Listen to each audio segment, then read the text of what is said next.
தமிழகத்தில் மதுரை, சேலம், நாமக்கல் உள்ளிட்ட மாவட்டங்களில் பெய்த கனமழையால் முக்கிய சாலைகள் குளமாக மாறியதால் போக்குவரத்து பாதிக்கப்பட்டது.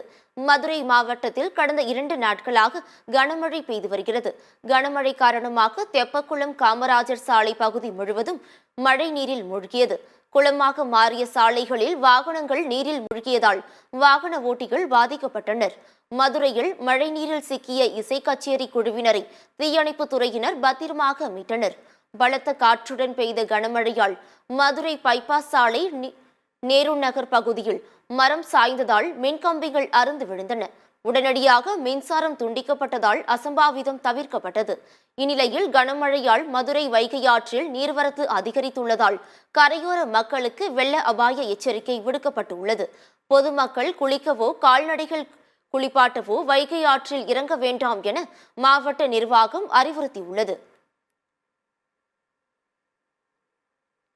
இதேபோன்று சேலம் மாவட்டம் ஏற்காடு, எடப்பாடி, மேட்டூர் உள்ளிட்ட பகுதிகளில் பரவலாக கனமழை பெய்தது. ஏற்காட்டில் மழையில் நனைந்தபடி சுற்றுலா பயணிகள் படகு சவாரி செய்து மகிழ்ந்தனர். மேட்டூரில் சூறைக்காற்றுடன் பெய்த கனமழையால் RS பகுதி சாலைகளில் ராட்சத வேப்பமரம் அறுந்து அரசு பேருந்து மீது சாய்ந்தது. மரத்துடன் மின்கம்பியும் அறுந்து விழுந்ததால் உடனடியாக மின்சாரம் துண்டிக்கப்பட்டது. இந்த விபத்தில் பேருந்து சேதம் அடைந்த நிலையில் பேருந்தில் சிக்கிய பயணிகள் அனைவரும் பத்திரமாக மீட்கப்பட்டனர். இதேபோன்று நாமக்கல் மாவட்டம் ராசிபுரம் மற்றும் அதன் சுற்றுவட்டார பகுதிகளில் கனமழை பெய்தது. 1 மணி நேரத்திற்கும் மேலாக பெய்த கனமழையால் சாலைகளில் மழைநீர் பெருக்கெடுத்து ஓடியது. ராசிபுரம் புதிய பேருந்து நிலையத்தில் மழைநீர் குளம் போல் தேங்கியதால் பொதுமக்கள் பெரிதும் பாதிக்கப்பட்டனர்.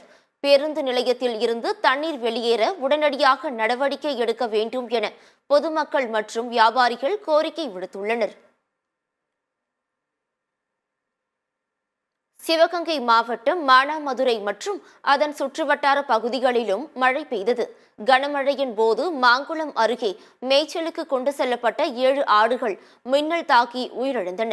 மின்னல் தாக்கியதில் படுகாயம் அடைந்த கால்நடை விவசாயி சிவகங்கை அரசு மருத்துவமனைக்கு சிகிச்சைக்காக அனுமதிக்கப்பட்டு உள்ளார். இதேபோன்று கோவை, நீலகிரி, திருவள்ளூர், தென்காசி, திருப்பத்தூர் உள்ளிட்ட பல மாவட்டங்களிலும் பரவலாக கனமழை பெய்தது. கோடை வெப்பத்தால் தவித்த மக்கள் இந்த கோடை மழையால் மகிழ்ச்சி அடைந்துள்ளனர்.